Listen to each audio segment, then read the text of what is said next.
पुरानी सब्जियां। कहते हैं बुढ़ापा और बचपन, इनमें कुछ खास फर्क नहीं होता। बूढ़े लोग भी बिल्कुल बच्चे की तरह ही होते हैं, जो कई बार ऐसी जिद को पकड़कर बैठ जाते हैं जिसका कोई तोड़ नजर नहीं आता। आज की कहानी शुरू होती है सुल्तानपुर में रहने वाली माधुरी से, जो अभी कुछ दिन पहले ही दिल्ली शहर में आकर बसी है। अब हमारी माधुरी जी का शरीर बेशक दिल्ली आ गया है, लेकिन उनकी आत्मा तो वहीं सुल्तानपुर में रह गई है। माधुरी है कि अपने गांव वाली दिनचर्या और आदतें छोड़ने को तैयार ही नहीं है। माधुरी के 2 बेटे हैं, बड़ा बेटा धीरज और छोटा धैर्य। धीरज और धैर्य दोनों ही अपनी माँ से कुछ ज़्यादा खुश नहीं रहते। कहने का मतलब ये है कि माँ माधुरी की खान पान की आदत ऐसी है जिसकी वजह से दोनों बेटे हमेशा परेशान रहते हैं। एक दिन, अरे धीरज, ये क्या देख रही हूँ? तेरा टिफिन अभी तक यहीं पड़ा है। मैंने तेरे निकलने से ठीक पहले लाकर तेरे सामने रखा था और तू उसे टेबल पर छोड़कर चला गया। क्यों भाई, इतना बड़ा टिफिन नजर नहीं आता क्या तुझको? अरे माँ, वो गलती से टेबल पर छूट गया। चलो कोई बात नहीं, अभी धैर्य 1 घंटे बाद ऑफिस जाएगा ना, तो मेरा टिफिन आप उसे दे देना। आपको दोबारा उसके लिए पैक नहीं करना पड़ेगा। बेटा, तेरी माँ हूँ मैं, किसी और को बनाना तुम। तुझे क्या लग रहा है तेरी चालबाजी मेरी समझ में नहीं आती? टेबल पर रखे हुए टिफिन बॉक्स की बात कर रही हूँ। जिस भी दिन तेरी पसंद का खाना नहीं बनता उस दिन तुझे टिफिन बॉक्स नजर क्यों नहीं आता? यह बात मैं खूब अच्छी तरह समझती हूँ। पसंद नापसंद की तो बात आप ना करो मम्मी, तो ही बेहतर होगा। अभी आप फ़ोन रखो, मैं घर पर आकर बात करता हूँ। बड़े बेटे धीरज की टिफिन बॉक्स छोड़कर ऑफिस चले जाने से माधुरी बहुत नाराज थी। थोड़ी देर बाद वो देखती है कि उसका छोटा बेटा धैर्य तैयार होकर अपने कमरे से बाहर आ गया है। बेटा, टिफिन पैक करके रखा है मैंने, ऑफिस जाते समय लेते जाना इसे। क्या मम्मी, आपको पता है ना, ये 3 मंजिला पुराने ज़माने का टिफ़िन बॉक्स है। मैं नहीं लेकर जाता इसे। मुझे ऑफिस में जाकर अपनी खिल्ली नहीं उड़वानी। और मैं कोई 80 के दशक का सरकारी दफ्तर का बाबू नहीं हूँ जो आपका ये स्टील का टिफ़िन बॉक्स लेकर ऑफिस जाऊँगा। कॉरपोरेट कंपनी में अच्छी खासी नौकरी है मेरी, और आप ये चाह रही हो कि मैं अपनी सारी इमेज पर पानी फेर दूँ? पता नहीं कहाँ के अंग्रेज पैदा हो गए मेरे घर में। अरे बचपन से इसी टिफिन में खाना खा खा कर बड़ा हुआ है ना तू। आज अचानक से स्टील का टिफिन ओल्ड फैशन लगने लगा तुझे। कल को माँ भी ओल्ड फैशन लगने लगेगी तो नई ले आओगे क्या, मिनी स्कर्ट पहनने वाली? माँ, अपना ये प्रवचन ना आप शाम में सुना लेना, अभी मैं ऑफिस के लिए लेट हो रहा हूँ। धैर्य भी बिना टिफिन लिए ऑफिस के लिए निकल गया था। घर से निकलने के बाद जान बची तो लाखों पाए। वो तो शुक्र है भैया के टिफ़िन ने बचा लिया, वरना माँ तो आज फिर से अपना वही ओल्ड फैशन खाना पैक करके दे देती। पिछले 25 साल तो किसी तरह वही पुरानी सब्जियां खाकर गुजार लिए, लेकिन अब तो बस इंतज़ार है उस पल का जब हमारा ये अकाल खत्म होगा और हमारे घर की रसोई में भी हरियाली आएगी। मन ही मन उधेड़ बुन करते हुए धैर्य भी ऑफिस पहुंच जाता है। पूरा दिन ऑफिस में बिताने के बाद दोनों भाई भूल गए थे कि सुबह के समय क्या हुआ था, लेकिन माँ माधुरी तो जैसे आज आर पार की लड़ाई करने के लिए तैयार बैठी थी। शाम को जैसे ही दोनों भाई घर में घुसते हैं, माधुरी एक बार फिर दोनों के ऊपर बरस पड़ती है। आ गए मेरे दोनों सुपुत्र ऑफिस से। आज कोई बहानेबाजी नहीं चलेगी। तुम दोनों मुझे साफ साफ ये बताओ कि ये बना हुआ खाना टेबल पर छोड़कर जाने का क्या मतलब है? अब सुनना ही चाहती है ना, तो ठीक है। आप ईमानदारी से ये बता दो, महीने में कितने दिन आप हम लोगों की पसंद का खाना बनाती हो? खाना तो घर में वही बनता है जो आपको पसंद है। और आपकी जानकारी के लिए बता दूं, आपके हाथ का बनाया हुआ खाना झेल पाना भी मेरे बस का नहीं होता। अब आप ही बताओ, क्या बनाया था आपने टिफिन में? सरसों का साग बनाया था। और क्या बनाया था? तुझे पता भी है कितनी मेहनत लगती है साग बनाने में? पिछले 2-2.5 घंटे से लगी हुई थी मैं। सुबह 5 बजे उठी थी कि मेरे सुपुत्रों को समय पर खाना बनकर तैयार मिल जाए। लेकिन देख लो दोनों को, दोनों के दोनों एहसान फरामोश हो। मजाल है जो माँ की मेहनत की कदर हुई ना। देख लूंगी कल को लुगाई आएगी ना तो कितना सगोड़ कर कर खिलाएगी तुम्हें। अरे मेहरबानी करो, कम से कम लुगाई तो ऐसी ला देना जो ऐसा खाना खिलाकर टॉर्चर ना करे। आप क्या कम हो? पिछले 28 सालों से टॉर्चर कर रही हो मुझे। देखो माँ, मैं पहले ही बता रहा हूँ, तुमसे तो मुझे कोई उम्मीद नहीं रही। बीवी से ही उम्मीद है कि वो आएगी तो हमारे दिन सुधरेंगे, लेकिन वो सुख भी ना तुमसे बर्दाश्त नहीं हो रहा। 28 साल का हो गया हूं मैं, अभी तक एक ढंग की लड़की नहीं खोज पाई हो आप मेरे लिए। अरे बेशरम, अपने मुंह से अपने ब्याह की बात करते शर्म नहीं आती तुझे? देख रही हूँ कितना उतावला हुआ जा रहा है ब्याह करने के लिए। अब तो मुझे ऐसा लग रहा है जो तू खाने के लिए रोज चौंचले करता है ना, वो भी इसीलिए कर रहा था कि मैं जल्दी से तेरे हाथ पीले कर दूं। माँ, भैया कुछ गलत भी तो नहीं बोल रहे हैं? अरे 28 साल के हो गए वो। इनका नंबर लगाओ तब तो मेरा नंबर आएगा। मुझे तो लग रहा है उनकी शादी के इंतज़ार में मैं भी बूढ़ा हो जाऊंगा। दोनों बेटों की बात सुनकर माधुरी अपना सर पकड़कर बैठ गई थी। लो जी लो, यहाँ शहर आकर बिल्कुल ही बेशर्म हो गए। एक हमारा गांव है, मजाल है जो लड़के लड़कियां कभी अपनी शादी की बात अपने मुंह से कहते। और इन्हें देखो, दोनों बिल्कुल मोटी चमड़ी के हो गए। मुझे भी अपना बुढ़ापा तुम दोनों नालायकों को पका कर खिलाने में खराब नहीं करना। चलाइए एक जगह बात, जल्दी ही लेकर आऊंगी तेरे लिए दुल्हनिया। इतना कहकर माधुरी वहां से चली जाती है। अरे भैया, बधाई हो आपको। भाभी मिलने की खुशी मनाओ चाहे ना मनाओ, लेकिन घर में कुछ नई सब्जी बनेगी, इसकी पार्टी तो बनती है। ठीक कह रहा है तू, मैं बाहर से कुछ ऑर्डर करता हूँ। अरे आप अंदर बैठकर गुटरगू ही करते रहोगे या बाहर भी निकलोगे? जल्दी आओ, आज मैंने हरी मटर पीस कर निमोना बनाया है, देखो कितनी अच्छी खुशबू आ रही है। क्या है ये मम्मी? कल रात को भी आपने निमोना ही बनाया था ना, परसों रात को आलू मटर, आज फिर से मटर। अरे कभी तो कोई नई सब्जी भी बना लिया करो। इतनी अच्छी सीजन की मटर आ रही है, फिर क्यों कोई और सब्जी बनाए? खा लो चुप करके, आए पड़े नई सब्जी वाले। अच्छा चलो ठीक है, कल चोखा भात बना दूंगी बस। अब हम दोनों को कुछ काम याद आ गया है, आप और पापा खाना खा लीजिए, हम बाहर से होकर आते हैं। अच्छा बेटा, माँ को बनाओगे हैं? अब इतनी हिम्मत हो गई तुम्हारी? जहाँ जाना है खाना खाकर जाना, बोल दिया मतलब बोल दिया। इतना कहकर माधुरी दोनों के लिए खाना लगाने लगती है। माँ की बात सुनकर धीरज और धैर्य चुपचाप बैठकर खाना खाने लगते हैं। कुछ ही दिनों में धीरज के लिए रानी नाम की लड़की दुल्हन बनकर माधुरी के घर आ जाती है। रानी दिल्ली में रहने वाली एक पढ़ी लिखी आज के ज़माने की लड़की थी। भाभी, इतना इंतज़ार आपके आने का भैया ने नहीं किया जितना मैंने किया है। एक एक दिन पल के बिछा बिछा कर आपके आने का इंतज़ार किया है मैंने। ऐसा क्यों भाई? ऐसा क्या खास काम है? भाभी, अब तो बस आपसे ही हमें उम्मीद है कि इस घर की पुरानी सब्जियों से आप ही हमें छुटकारा दिलवाओगी। वादा करो कि आप घर में कभी भी कोई पुरानी सब्जी नहीं बनाओगी। अरे ये क्या हो रहा है? नई सब्जी, पुरानी सब्जी, ये सब क्या है? अरे छोड़ो ना इसे, कुछ दिन में तुम भी सब समझ जाओगी। पहली रसोई में माँ जी क्या बना दूँ आज शगुन में? बेटा देख, हमारे यहाँ तो पारंपरिक खाना बनता है। उड़द की दाल पीसकर उसके बड़े, चने की दाल भरकर रोटियां, और हाँ सादा कम दूध का खीर। माँ जी, खीर तो तभी स्वादिष्ट बनती है जब उसमें ढेर सारा दूध और मेवे डाले हों। ऐसे चावल पकाकर दूध डालने को कौन खीर कहता है? और माँ जी, ये दाल भरकर रोटी बनाने से अच्छा है कि मैं बढ़िया स्वादिष्ट कचौरियाँ बनाती हूँ, और उसके साथ ना दही बड़े, लेकिन उड़द वाले नहीं, मूंग की दाल के। उड़द के बड़े तो हिंग के कारण ना महकते बहुत हैं और कड़वे भी लगते हैं, और बिना हिंग के बना भी नहीं सकते। ओ अंग्रेजी मैडम, खाना घर में वही बनेगा जो मैं कह रही हूँ। पिछले 30 साल से जो बन रहा है आगे भी वही बनेगा।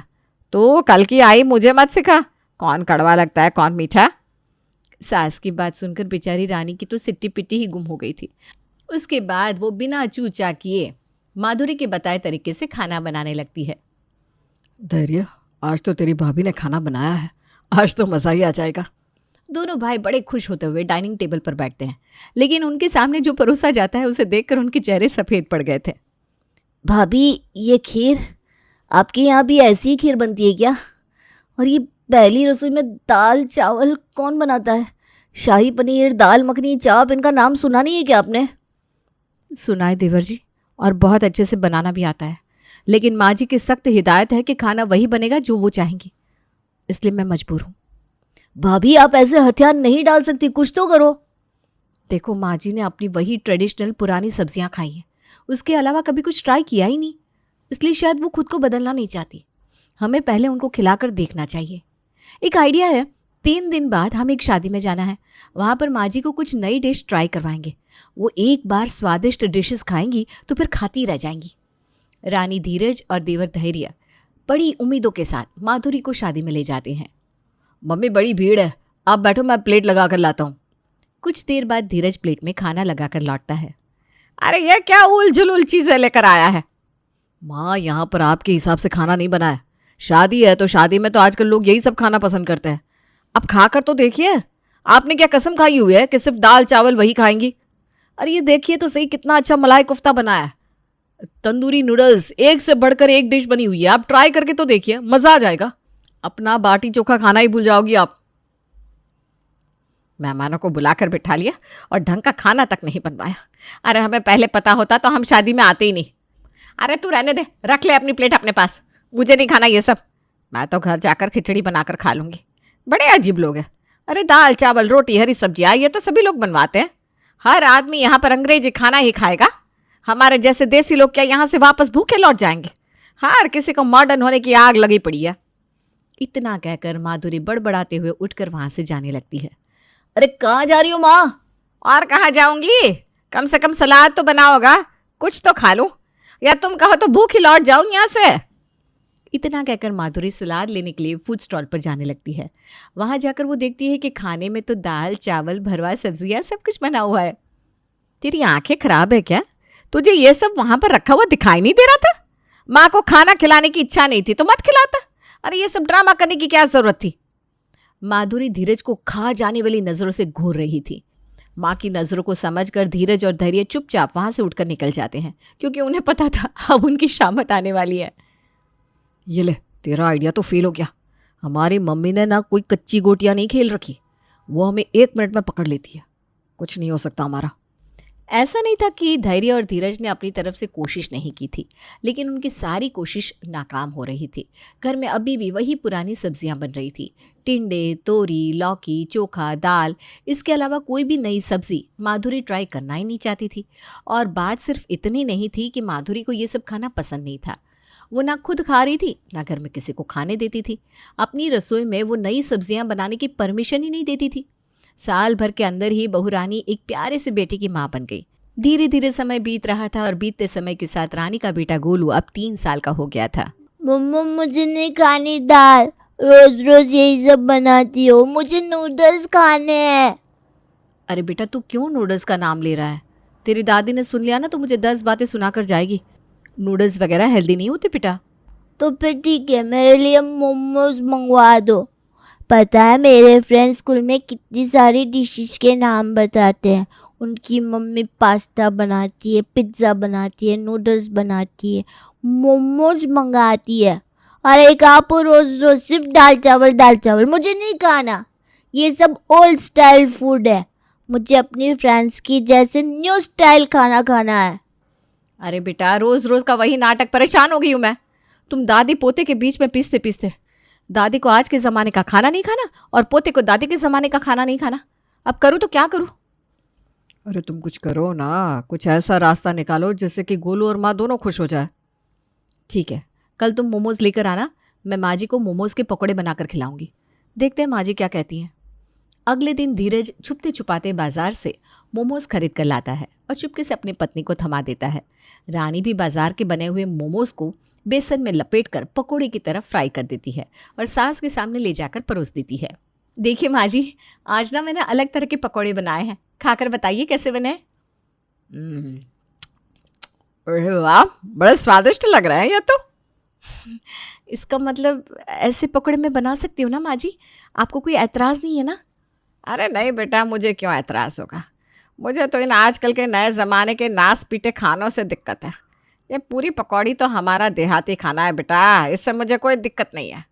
अगले दिन, धैर्य आज आप बाजार से पनीर खरीद कर लाना, मैं पनीर का पराठा बनाने वाली हूँ। रहने दो भाभी, बिना बात के आपको गालियाँ पड़ेंगी। अरे तुम लेकर तो आओ, मैंने कुछ सोच रखा है। रानी पनीर को ग्रेट करके उसमें सारे मसाले डालकर उसके भरवा पराठे तैयार करती है और माधुरी को खिला देती है। अगले दिन रानी मैगी बनाकर उसे मिक्सचर में पीस देती है और थोड़ा पानी डालकर सास को खाने के लिए देती है। ये क्या बनाया है बेटा? दाल है क्या? हाँ माँ जी, बस तड़का नहीं लगाया, मसाले डाल दिए हैं। कहें तो तड़का भी लगा दूँ? नहीं नहीं, रहने दे, ज़रूरत नहीं लग रही। बड़ी स्वाद बनी है आज की दाल। कौन सी दाल बनाई है तूने? माँ जी, ये शायद मूंग की दाल है। शायद से तेरा क्या मतलब है? तूने ही बनाई है ना? हाँ माँ जी, बनाई तो मैंने ही है, वो जल्दबाजी में बनाई ना तो ध्यान में नहीं आ रहा कौन सी थी। अब तो रानी हर रोज़ ऐसा ही करती, जानबूझकर कुछ न कुछ देसी विदेशी का मिक्स बनाकर सास को देती, जिससे उसे स्वाद कुछ अलग है ये तो समझ में आता, लेकिन क्या अलग है ये बात वो समझ नहीं पाती थी। 1 सप्ताह के बाद, रानी बहू क्या बना रही है नाश्ते में? गोभी के पराठे बना रही हूँ माँ जी। गोभी के पराठे रहने दे, तू ना मुझे वो पराठे बना कर खिला जो तूने उस दिन बनाया था ना। समझ में नहीं आ रहा था क्या भरा था तूने पराठे के अंदर, लेकिन बड़ा गजब का लग रहा था। और दोपहर में ना दाल उसी तरह से बनाना जैसे तूने पिछले हफ्ते बनाई थी। कौन सी दाल बनाई थी तूने? मूंग की बता रही थी शायद। वैसे तो मैंने मूंग की दाल कई बार खाई है, लेकिन ऐसा स्वाद पहले कभी नहीं आया। सास की बात सुनकर रानी धीरे धीरे मुस्कुराने लगती है। जानते भी हो माँ जी कौन सी दाल और पराठे की बात कर रही है? मैंने पनीर का पराठा बनाकर खिलाया था, और दाल कोई और नहीं थी बल्कि मैगी नूडल्स बनाने के बाद उसको मिक्सी में डालकर पीस दिया था मैंने। माँ जी के मुंह भी नई नई चीज़ों का टेस्ट लग गया है। अब उनका मन भी बार बार वही खाने को कर रहा है। अरे क्या ज़रूरत है ये नए डिज़ाइन के पराठे बनाने की? हमारे घर में तो सब कुछ पुराना ही बनता है ना रानी। तुम माँ को आलू के पराठे बनाकर खिला दिया करो। अरे चुप कर, तू ही खा ले अपना आलू का पराठा। मैंने तो जब से बहू के हाथ का वो पराठा खाया है ना, बार बार मेरा दिल उसको ही खाने को कर रहा है। अगर ऐसी बात है ना माँ, तो मुझे लगता है अब आपको सब कुछ सच सच बताने का समय आ गया है। कैसा सच? माँ, तुम्हारी जानकारी के लिए बता दूं, हमारे जिस नए ज़माने के खाने से तुम इतना चिढ़ती थी ना तुम्हारा स्पेशल खाना उसी से बना था। जो दाल आपने खाई वो दाल नहीं, नूडल्स थे। और जो पराठा आपको पसंद आया ना, वो सब्जियों का नहीं, पनीर का बना था। और वो स्पेशल पकोड़े कोई पकोड़े नहीं थे, मोमोज को बेसन में लपेट कर फ्राई किया था भाभी ने। अब आपको समझ में आया हम क्यों आज के ज़माने के खाने की फरमाइश करते थे माँ। बदलते ज़माने के साथ खुद को बदलना बहुत ज़रूरी होता है। कुछ नया भी बनना चाहिए ना। पनीर का पराठा आपको इतना पसंद आया, आप सोच कर देखो, जब भाभी शाही पनीर बनाएगी तब तो आप उंगलियां चाट चाट कर खाओगी। हाँ माँ जी, आप एक बार हाँ तो करो। Pasta, macaroni, pizza, burger, momos, इतना कुछ है आपको टेस्ट करने के लिए। आप अपनी पुरानी सब्जियों के नाम भी भूल जाओगे। और अगर सब्जियां खानी है तो उसमें कढ़ाई पनीर, दाल मखनी, हरियाली पनीर और भी कितनी वैरायटी है। अब दाल भात का मोह छोड़ भी दीजिए ना। बच्चों की बात और मुंह लग चुके नए वैरायटी के स्वाद को देखते हुए अंत में माधुरी पुरानी सब्जियों के साथ साथ नई सब्जियों को ट्राई करने के लिए तैयार हो ही जाती है।